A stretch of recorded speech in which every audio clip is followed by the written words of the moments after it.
आगे हम बीजगणितीय विधि के बारे में पढ़ेंगे, जिसमें हम प्रतिस्थापन विधि, विलोपन विधि और वज्र गुणन विधि के बारे में पढ़ेंगे। चलिए शुरू करते हैं। सबसे पहले हम प्रतिस्थापन विधि के बारे में पढ़ेंगे, जिसको अंग्रेजी में सब्स्टिट्यूशन मेथड भी कहा जाता है। हमने देखा कि कैसे रैखिक समीकरण के युग्म को ग्राफिकली हल किया जा सकता है। क्या हम ग्राफीय विधि से सभी प्रकार के प्रश्नों का हल निकाल सकते हैं? जी नहीं, हम ग्राफीय विधि से सभी प्रकार के प्रश्नों का हल नहीं निकाल सकते हैं।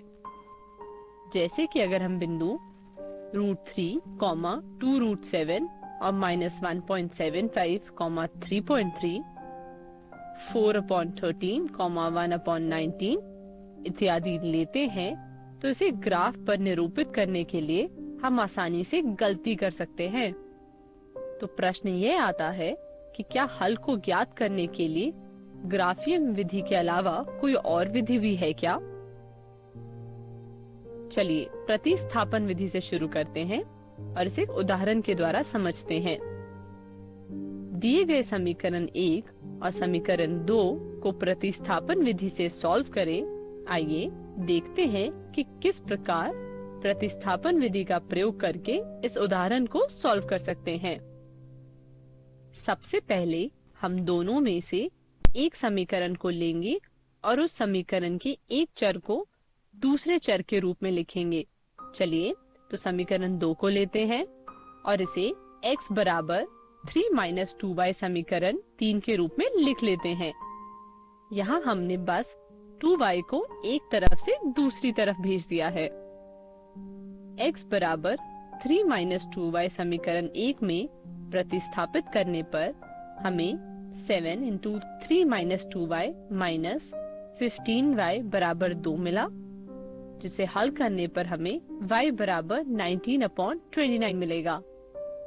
अब y का मान समीकरण x बराबर 3 - 2y में रखने पर हमें x बराबर 49/29 मिलेगा और y बराबर 19/21 मिला। अभी जो हमने हल प्राप्त किया है वो सही है या नहीं, उसकी जांच कर लेते हैं। x और y का मान समीकरण 1 में रखने पर हमें 2 मिला और समीकरण 2 में रखने पर हमें 3 मिला। हमने देखा दोनों समीकरण हल को सैटिस्फाई कर रहे हैं। तो प्रतिस्थापन विधि द्वारा क्वेश्चन को हल करने के चरण को अपनी कॉपी में लिख लें। पहला चरण, एक चर का मान माना y को दूसरे चर माना x के पदों में किसी भी समीकरण से ज्ञात कीजिए जो सुविधाजनक हो। दूसरा चरण, y के इस मान को दूसरे समीकरण में प्रतिस्थापित कीजिए और इसको एक चर x के समीकरण के रूप में बदलिए, जिसको हल किया जा सकता है। तीसरा चरण, चरण 2 से प्राप्त अथवा y का मान उस समीकरण जिसे चरण 1 में प्रयोग किया गया है में प्रतिस्थापित करके दूसरे चर का मान प्राप्त कीजिए। हमने एक चर का मान दूसरे चर के पद में व्यक्त करके रैखिक समीकरण युग्म को हल करने के लिए प्रतिस्थापित किया है, इसलिए इस विधि को प्रतिस्थापन विधि कहते हैं। रोमिला एक स्टेशनरी शॉप पे जाती है और 2 पेंसिल्स तथा 3 इरेजर्स ₹9 के खरीदती है। उसकी फ्रेंड सोनाली उसके पास नई वैरायटी के पेंसिल्स और इरेजर देखती है, वह भी उसे खरीदने जाती है और वो उसी प्रकार के 4 पेंसिल और 6 इरेजर्स 18 रुपए में खरीदती है। तो पेंसिल और इरेजर की कीमत निकालिए। प्रश्न कुछ इस प्रकार है। वीडियो को रोकें और इस प्रश्न को खुद से हल करने का प्रयास करें। अब इसका हल देखते हैं। यहाँ रैखिक समीकरण का युग्म 2x + 3y बराबर 9, जिसे हम पहला समीकरण मानेंगे, और 4x + 6y बराबर 18 तो दूसरा समीकरण बनेगा। पहले हम एक चर को दूसरे चर के रूप में दिखाएंगे। समीकरण 1 को हल करने पर हमें x बराबर 9 - 3y बटे 2 मिलेगा, जिसे हम समीकरण 3 कहेंगे। अब x का मान समीकरण 2 में प्रतिस्थापित करने पर हमें 18 मिलेगा, जो कि x और y के सभी मान के लिए सही है। लेकिन हमें y का कोई विशिष्ट मान नहीं मिलेगा, जिस कारण हम x का भी कोई मान नहीं निकाल पाएंगे। यह स्थिति इस कारण हुई क्योंकि दोनों समीकरण एक जैसे हैं, इसलिए समीकरण 1 और 2 के अपरिमित रूप से अनेक हल होंगे। इस हल को अपनी कॉपी में लिख लें, इसे भी अपनी कॉपी में लिख लें। तो हमने प्रतिस्थापन विधि के बारे में अच्छे से पढ़ लिया। हमें आशा है कि आपको समझ आ गया होगा।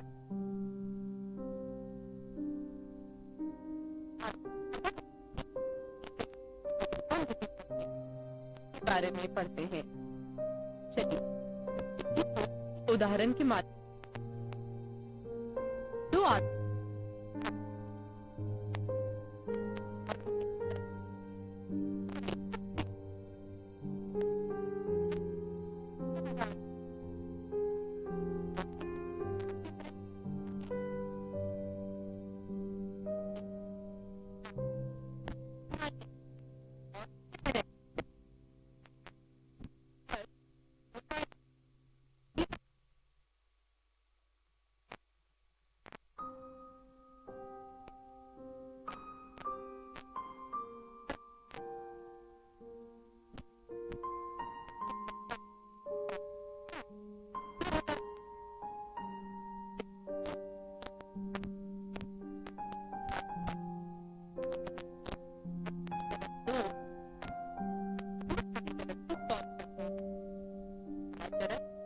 समीकरण 1 में 3 से मल्टीप्लाई करेंगे और समीकरण 2 में 4 से मल्टीप्लाई करेंगे, ताकि y का गुणांक इक्वल हो जाए। अब हमें समीकरण 3 और समीकरण 4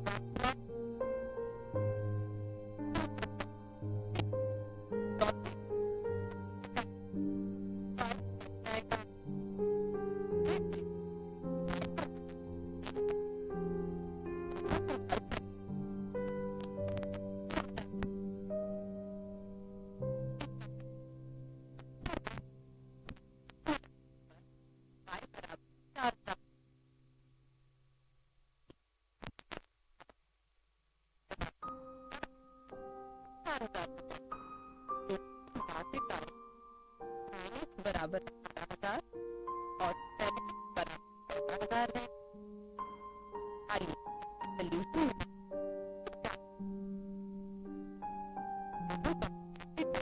10,000 रुपए और 10,000 रुपए निकाला।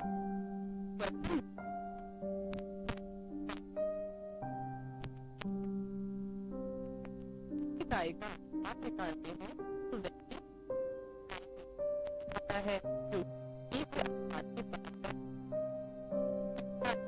बराबर आय माइनस बचत होता है। दोनों का खर्च 16,000 और 12,000। में दोनों का खर्च का अनुपात 4:3 दिया है और हमारे द्वारा प्राप्त खर्च भी 4:3 है, जो कि दिए हुए अनुपात के बराबर है। अतः सॉल्यूशन क्वेश्चन को वेरीफाई कर रहा है। हमें आशा है कि आपको ये सवाल समझ आ गया होगा। धन्यवाद। अभी हमने एक सवाल को विलोपन विधि के द्वारा स्टेप बाय स्टेप सॉल्व किया है। आइए उन चरणों को एक साथ लिख लेते हैं।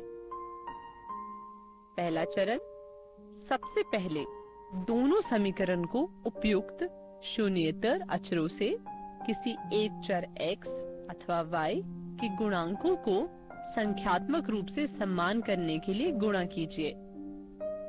दूसरा चरण, पुनः एक समीकरण को दूसरे में जोड़ें या उसमें से घटाएं जिससे कि एक चर विलुप्त हो जाए। यदि आप एक चर में समीकरण पाते हैं तो चरण 3 में जाइए। ध्यान दें, यदि चरण 2 में हमें चर रहित एक सत्य कथन प्राप्त हो तो मूल समीकरण युग्म के अपरिमित रूप से अनेक हल हैं। उदाहरण के लिए, जब हम समीकरण 1 और समीकरण 2 को हल करते हैं तो हमें 0 मिलता है, जो कि सही है। इसलिए यहाँ पर हम कह सकते हैं कि इसका अपरिमित रूप से अनेक हल होगा। दूसरा नोट, यदि चरण 2 में हमें एक चर रहित असत्य कथन मिले तो मूल समीकरण युग्म का कोई हल नहीं है, अर्थात यह असंगत है। उदाहरण के लिए जब हम समीकरण 1 और समीकरण 2 को हल करते हैं तो हमें 4 बराबर 0 मिलता है, जो कि सही नहीं है, क्योंकि 4 0 के बराबर तो होता ही नहीं है। इसलिए यहाँ पर हमें कोई हल नहीं मिलेगा। चरण 3, इस प्रकार एक चर x या y में प्राप्त समीकरण को उस चर का मान ज्ञात करने के लिए हल कीजिए। चौथा चरण, x या y के इस मान को मूल समीकरणों में से किसी एक में दूसरे चर का मान ज्ञात करने के लिए प्रतिस्थापित कीजिए। तो अब तक जो हमने पढ़ा उसको कुछ इस प्रकार देखते हैं। इसे अपनी कॉपी में नोट कर लें। ऊपर प्रश्न को सॉल्व करने के लिए जो हमने विधि यूज की उसे विलोपन विधि कहते हैं, क्योंकि इसमें हमने पहले एक चर को विलुप्त करते हैं, मतलब निकाल रहे हैं, ताकि हमें एक चर वाला रैखिक समीकरण प्राप्त हो जाए। ऊपर के उदाहरण में हमने y को विलुप्त किया था, y की जगह हम x को भी विलुप्त कर सकते थे। आप x को विलुप्त करके इस क्वेश्चन को सॉल्व करने की कोशिश करें। आइए अब एक प्रश्न को विलोपन विधि से हल करते हैं। रैखिक समीकरण युग्म और उनके हल को विलोपन विधि द्वारा ज्ञात करते हैं। हमारे पास एक भिन्न है। अगर हम अंश में एक जोड़ते हैं और हर में से एक घटाते हैं तो भिन्न एक बन जाएगा, और दूसरी स्थिति में हर में एक जोड़ेंगे तो यहाँ हाफ बन जाएगा। इस स्थिति में भिन्न क्या होगा? वीडियो को रोकें और इस प्रश्न को खुद से हल करने का प्रयास करें। चलिए तब इसका हल देखते हैं। माना अंश x है और हर y है, इसलिए भिन्न x बटे y होगा। अगर अंश में एक जोड़ेंगे तो अंश x प्लस 1 बन जाएगा, और हर में से एक घटाने पर हर y माइनस 1 बन जाएगा। इसलिए भिन्न बराबर होगा x प्लस 1 बटे y माइनस 1, जो कि 1 के बराबर दिया है। इसलिए x प्लस 1 बटे y माइनस 1 बराबर 1 होगा, जिसे हल करने पर जो समीकरण मिलेगा उसे हम समीकरण 1 कहेंगे। अब भिन्न हाफ हो जाएगा अगर हम हर में एक जोड़ेंगे तो, जिसे हल करने पर हमें समीकरण 2 मिला। आपने देखा कि हमें दो समीकरण 1 और समीकरण 2 मिले। आइए दोनों समीकरणों को विलोपन विधि से हल करते हैं। चूंकि दोनों समीकरण में y का गुणक बराबर है, इसलिए समीकरण 2 में से समीकरण 1 घटाने पर x बराबर 3 मिला, और x बराबर 3 को समीकरण 2 में प्रतिस्थापित करने पर y बराबर 5 मिला। चूंकि भिन्न बराबर x बाई y है, इसलिए भिन्न होगा 3 बटे 5। इसको अपनी कॉपी में लिख लें और इसे भी। हमने इस वीडियो में प्रश्न को विलोपन विधि से हल करना सीख लिया। आइए अब आगे देखते हैं। आइए अब तीसरी विधि, जिसे वज्र गुणन विधि कहते हैं, के बारे में पढ़ते हैं। अंग्रेजी में इसे क्रॉस मल्टीप्लिकेशन मेथड भी कहते हैं। अब तक हमने सीखा है कि कैसे रैखिक समीकरण युग्म को प्रतिस्थापन और विलोपन विधि से हल कर सकते हैं। यहाँ हम एक नए बीजगणितीय विधि के बारे में पढ़ेंगे। वज्र गुणन विधि को हम एक उदाहरण से समझते हैं। माना 5 संतरे और 3 सेब की कीमत 35 रुपए है, तथा 2 संतरे और 4 सेब की कीमत 28 रुपए है। तो चलिए यहाँ हम एक संतरे और एक सेब की कीमत निकालते हैं। वीडियो को रोकें और दिए गए प्रश्न को हल करने का प्रयास करें।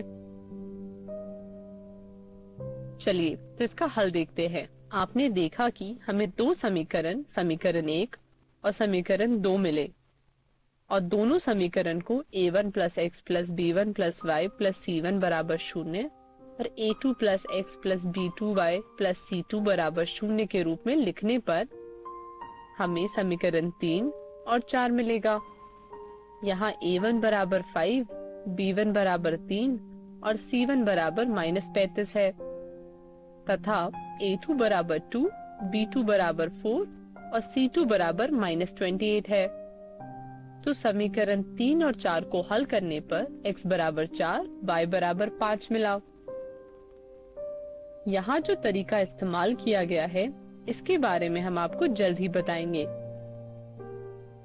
इन सब से हम कह सकते हैं कि एक संतरे की कीमत 4 रुपए और एक सेब की कीमत 5 रुपए है। तो क्या आपने x के मान में कुछ देखा? आप ध्यान देंगे तो पाएंगे कि x का मान समीकरण के गुणक से निकाला जा सकता है। आइए देखते हैं कैसे। यहाँ 3 और 4 y का गुणक है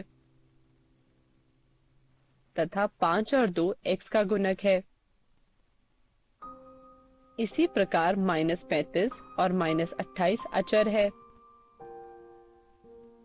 यहाँ पर x बराबर b1c2 माइनस b2c1 बटे a1b2 माइनस a2b1 है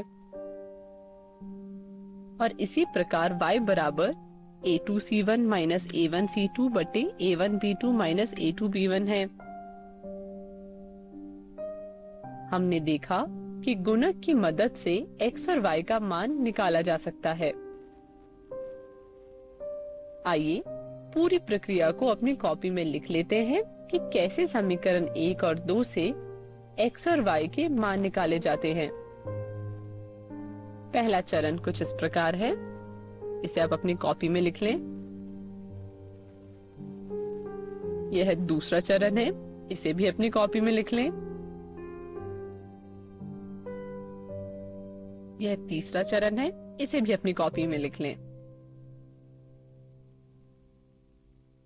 अब तक हम पढ़ चुके हैं कि x और y का मान गुणक से कैसे निकालते हैं।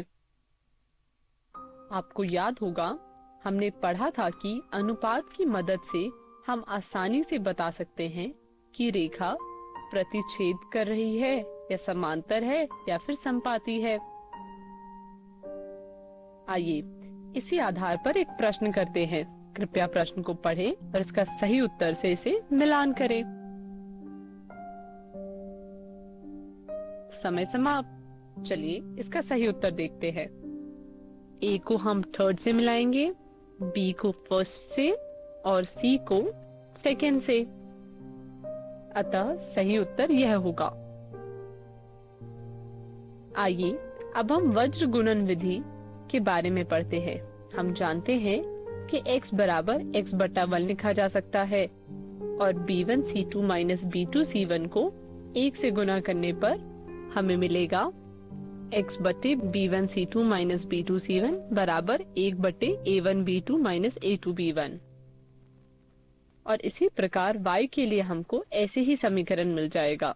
कृपया इसे अपनी कॉपी में लिख लें और इसे इम्पोर्टेंट मार्क कर लीजिए क्योंकि इसका हम प्रश्न हल करते वक्त काफी इस्तेमाल करने वाले हैं। आइए इसे और अच्छे से चित्र के माध्यम से समझते हैं। रैखिक समीकरण युग्म में समीकरण 1 और 2 लेते हैं और सबसे पहले हम a1 और a2 के चर x को लिखते हैं, फिर b1 और b2 के चर y को लिखते हैं और चूंकि c1 c2 के साथ कोई चर नहीं है इसलिए c1 और c2 के लिए 1 लिखेंगे। अब x का मान निकालने के लिए y का गुणक और अचर पद लिख लेते हैं, जैसे कि यहाँ आप देख सकते हैं। इसी प्रकार y के लिए अचर और x का गुणक और लिख लेंगे तथा एक के नीचे x और y का गुणक लिख लेंगे। आइए देखते हैं दिए गए समीकरण को कैसे चित्र के माध्यम से निकाला जा सकता है। यहाँ हम देख सकते हैं कि x के हर में b1c2 और b2c1 लिखा है। इसी प्रकार y के हर में a2c1 और c2a1 लिखा है इसी प्रकार हम अचर के नीचे भी लिखेंगे। यहाँ दो नंबरों के बीच का तीर दोनों का गुना दिखाता है। इसे अपनी कॉपी में बना लीजिए। आइए तो अब इस विधि को हल करने के चरण देखते हैं। पहला चरण, पहले चरण में दिए गए समीकरण को समीकरण 1 और 2 के रूप में लिखें। दूसरे चरण में चित्र की मदद से समीकरण लिख लें। तीसरे चरण में x और y का मान ज्ञात करें। ध्यान दें, यहाँ पर a1 b2 minus a2 b1 0 के बराबर नहीं है। क्या आप बता सकते हैं कि इस विधि को वज्र गुणन विधि ही क्यों कहते हैं? दूसरे चरण के कारण इसे वज्र गुणन विधि कहते हैं क्योंकि आप देख सकते हैं कि यहाँ किस तरह ऊपर और नीचे लिखी संख्याओं को गुना किया जा रहा है। इसे अपनी कॉपी में नोट कर लें। आइए बच्चों, आज हम विषय गणित कक्षा 10वीं अध्याय 3 दो चरों वाला रैखिक समीकरण युग्म में विलोपन विधि पर चर्चा करेंगे। जैसा कि आप सीख चुके हैं, दो चरों वाले रैखिक समीकरण युग्म को हल करने के लिए हमारे पास 4 विधियां हैं, जिसमें से पहली विधि है ग्राफी विधि, दूसरी विधि है प्रतिस्थापन विधि, तीसरी विधि है विलोपन विधि और चौथी विधि है वज्र गुणन विधि। तो आज हम विलोपन विधि की पुनरावृत्ति करेंगे। आइए अब हम विलोपन विधि की चर्चा करें। सबसे पहले हम ये जानेंगे कि विलोपन विधि के प्रयोग के विभिन्न चरण कौन कौन से हैं। तो आइए हम चरण 1 की बात करें। सर्वप्रथम दोनों समीकरणों को उपयुक्त शून्येतर अचरों से किसी एक चर x अथवा y के गुणांकों को संख्यात्मक रूप में समान करने के लिए गुणा कीजिए। ये चरण बड़ा महत्वपूर्ण है। आपको सबसे पहले ये देखना है कि हमें किस चर के गुणांक बराबर करने में सुविधा होगी। उस चर के गुणांक को बराबर करने का प्रयास करिए। आइए हम चरण 2 को समझें। चरण 2 कह रहा है कि पुनः एक समीकरण को दूसरे में जोड़े या उसमें से घटाए। ये डिपेंड करेगा कि जिस चर के आपने गुणांक बराबर किए हैं उसके चिन्ह समान है या असमान है। यदि चिन्ह समान है तब हम घटाने की प्रक्रिया करेंगे और चिन्ह यदि असमान है तो हम समीकरणों को जोड़ने की प्रक्रिया करेंगे।